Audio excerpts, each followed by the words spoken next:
The chaos and contradictions of growing up in Colombia. Being born in Colombia means growing up in one of the most naturally beautiful, musically vibrant, and culturally rich countries in the world. But it also means dealing with a whole lot of chaos and contradiction. On one hand, you've got stunning beaches, lush jungles, and coffee so good it feels like a religious experience. On the other hand, you've got to deal with a legacy of drug cartels, guerrilla warfare, and a government that seems to have corruption written into its constitution. The narcos stereotype won't leave you alone. Thanks to Netflix and Pablo Escobar's global fame, everyone outside Colombia thinks you either know a drug lord or are a drug lord.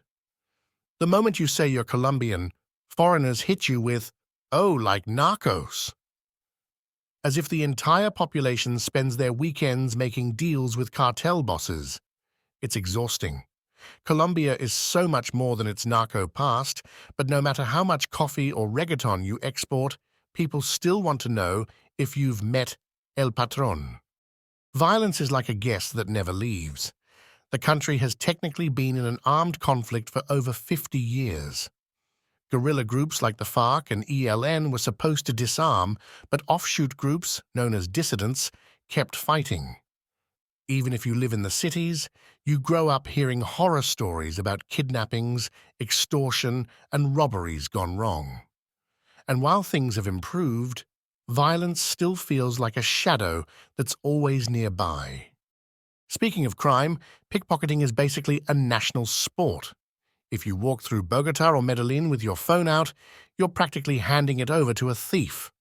Locals are trained from childhood to always keep an eye on your stuff and don't trust anyone. Phones, wallets, and bags are like gold to petty thieves, and if you let your guard down for 1 second, it's gone. Locals have mastered the city radar, walking fast, looking around constantly, and gripping their bags like life rafts. You haven't experienced fear until you realize your phone is missing in downtown Bogota. Police? More like police yourself. The police are so infamous for corruption that people joke you're more likely to get robbed by a cop than saved by one. Traffic stops can turn into "pay me and I'll let you go" moments, and if you're caught doing something illegal, even something minor, you might be able to fix it with a little cash.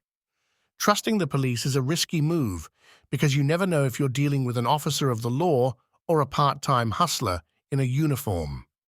Public transport is a test of patience and survival. In Bogota, the Transmilenio system, a bus rapid transit network, is basically a human sardine can on wheels. During rush hour, buses are so packed that people push, shove, and cling to the doorframe like they're reenacting Titanic. And the worst part? You're paying to suffer. If you live outside major cities, public transport means relying on rusty minibuses that drive like they're in Fast and Furious. Seatbelts? Optional. Personal space? Non-existent. Living with constant strikes and protests. If there's one thing Colombians know how to do, it's protest. Strikes are part of life, and Colombians have developed impressive patience for them. The wealth gap is like night and day.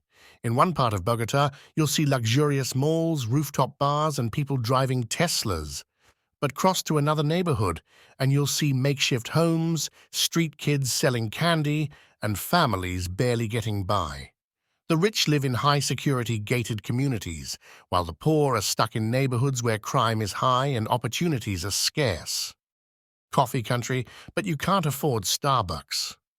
Colombia is one of the world's biggest coffee exporters, but somehow locals are stuck drinking second-rate instant coffee, Tinto, every day. You'll hear people say, "We export the good stuff and keep the leftovers," and it's not a lie. If you want good coffee, you'll have to pay Starbucks prices.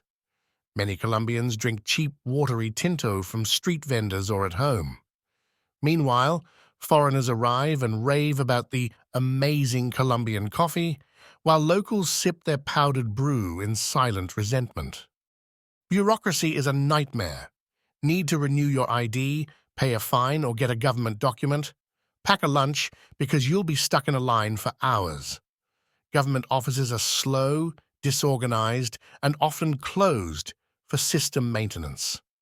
Online services? Not reliable. Paperwork? Everywhere. People joke that Colombia still runs on the Stone Age filing system, with documents disappearing into the void. If you have to deal with Colombian bureaucracy, prepare for a Kafkaesque experience. Street vendors are relentless. Wherever you go, buses, traffic lights, sidewalks, there's always someone trying to sell you something. Kids juggling fire for tips, old men playing guitar for coins, and street vendors shouting, "Agua, agua, bien fria," is just background noise to city life. Colombians have seen it all, from live magic shows on buses to strangers rapping in traffic jams. If it's not corruption, it's tramitologia, red tape. Getting things done in Colombia is like playing a game of bureaucratic bingo. Bank accounts, 10 forms, legal contracts, 15 signatures. Want to register a car? Hope you brought snacks. Colombia's system is so overloaded with tramits, formal procedures, that people joke it's a full-time job just to stay on top of your paperwork. Navigating Colombia's legal system is like running a marathon with your legs tied together. Natural beauty is a blessing and a curse. Colombia is home to stunning landscapes, beaches, mountains, jungles, and deserts, but it's also home to landslides, floods, and earthquakes. Rainy season? Say hello to flash floods and roads that crumble like cookies. Entire neighborhoods can be wiped out by landslides, and getting from one city to another might involve detours that add 6 hours to a 2-hour trip. Nature in Colombia is beautiful, but she's also unpredictable. Corruption isn't a bug, it's a feature. Politicians campaign on promises of change, but as soon as they win, it's business as usual. Bribery scandals pop up like clockwork, with politicians skimming public funds for infrastructure projects that somehow never get finished. Voting is seen as an obligation, but few people believe their vote actually changes anything. People laugh about how every mayor promises to fix public transport, but all they fix is their personal bank account. But through it all, Colombians stay resilient and joyful. Despite everything, crime, corruption, and constant strikes, Colombians find a way to party. Salsa, reggaeton, and vallenato play on every corner. During Carnival, the entire country transforms into a dance floor.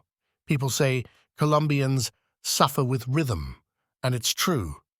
No matter how hard life gets, they'll throw a party, light the grill, and share an aguardiente, strong liquor, with friends. Being born in Colombia means growing up with grit, street smarts, and a sense of humor strong enough to survive anything. You might not trust the government, the police, or the public transport system, but you'll always trust the rhythm of salsa to keep you going.